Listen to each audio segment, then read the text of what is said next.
Have you ever found yourself to be in an endless scroll or on a continuous Netflix binge?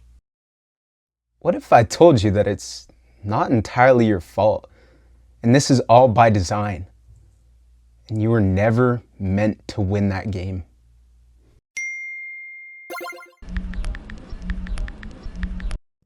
In a book called Indistractable, written by an American author, Nir Eyal, he mentions that companies are using human behavior to produce habit-forming products and services.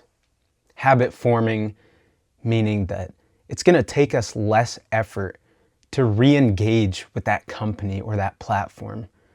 This very concept of using human behavior to produce habit-forming products and services is what keeps big companies like Google, Facebook, Instagram, and TikTok largely successful. And it's usually through some initial investment that we have with their platform.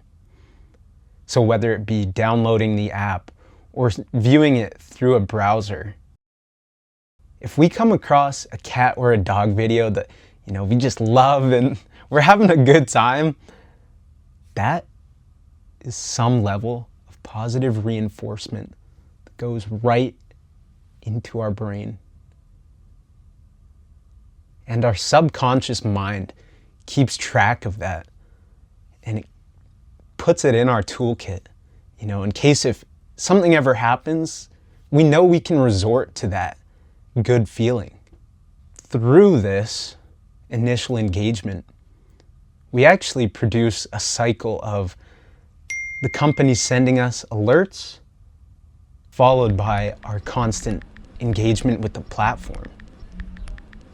And so over time, as this takes place, this cycle takes place of them sending alerts and us engaging with those alerts, we're starting to build a habit.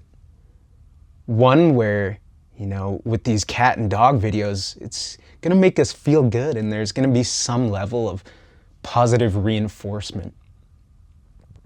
And so at this point, we know it's going to take less effort for us to re-engage with that platform or service because now it's starting to become a habit. It's important to know that when forming any habit, you're also going to experience a loss in self-control and self-awareness.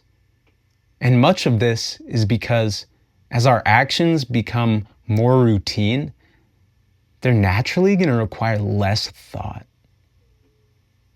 which is actually a beautiful tool and a great tool when it's the right habits, because it will free up some mental capacity that we could then spend on other things. However, if it's the wrong habit, it can easily become a distraction and take our attention away from the things that matter most to us. So what are distractions? Distractions really could mean anything that pulls our attention away from planned courses of action. And I say planned courses of action because if there's not a goal that we're consistently working towards, or we have no structure to the action and outcomes that we want for each and every day, then what we choose to fill that time with can't really be considered as a distraction. And that's because, what would it be distracting us from? Let us also be aware of the fact that distractions are not limited to technology, but in fact, everything within this world that pulls our attention. For myself, I tend to focus on technology mainly because I know the impact that it has on my life and the lives of those around me. And it's also one of the most relevant forms of distraction within today's world. Why do we get distracted in the first place? Well, I believe there are a couple of reasons. The first being that our brains are wired for survival and not deep focus. Now, what does that mean? Wired for survival? Well, What it means is that our brains are constantly scanning the environment around us, consciously or not, for change. Change in sound, color, or movement. And so knowing that, it's like you have a conscious superpower to understand why certain things pull your attention. Another reason we tend to consume distractions is that it can be a form of coping. If we think about playing video games or watching some sort of show, something that they both do really good at is holding our attention for long periods of time and with ease. And so this allows us to temporarily escape from our own reality and our own problems. While it's completely understandable that we turn to distractions when dealing with pain or difficult realities, we have to be careful. If we rely on them too much, they can actually start to harm us. Avoiding pain or discomfort or our problems only puts us at risk of losing touch with who we are, what we value, and our true potential.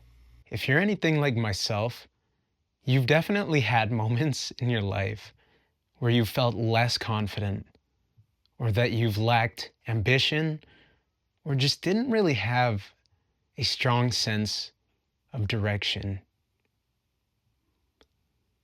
I believe it all leads to one thing: distraction. Distractions can be extremely harmful when it comes to getting to know who you are and what you value on a deeper level. It's through getting to know yourself so intimately that you will start to build authentic confidence. You'll start to gain a clear direction for your life and naturally become more ambitious. So let me ask, who are you? And what do you value?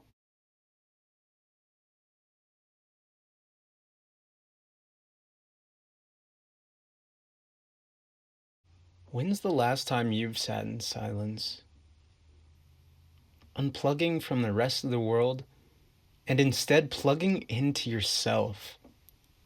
Occasional silence isn't just the key to growth, but it's actually the very key to finding out who we are and what things we value.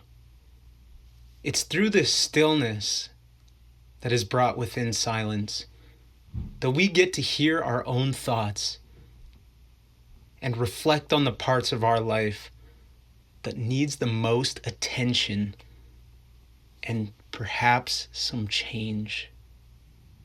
So give yourself that silence, not to escape the world, but to come back to it, being fully aware of who you are and what you're here to do. Once you become more aware of who you are and gain a stronger sense of what you love to do, that's when the fun truly begins.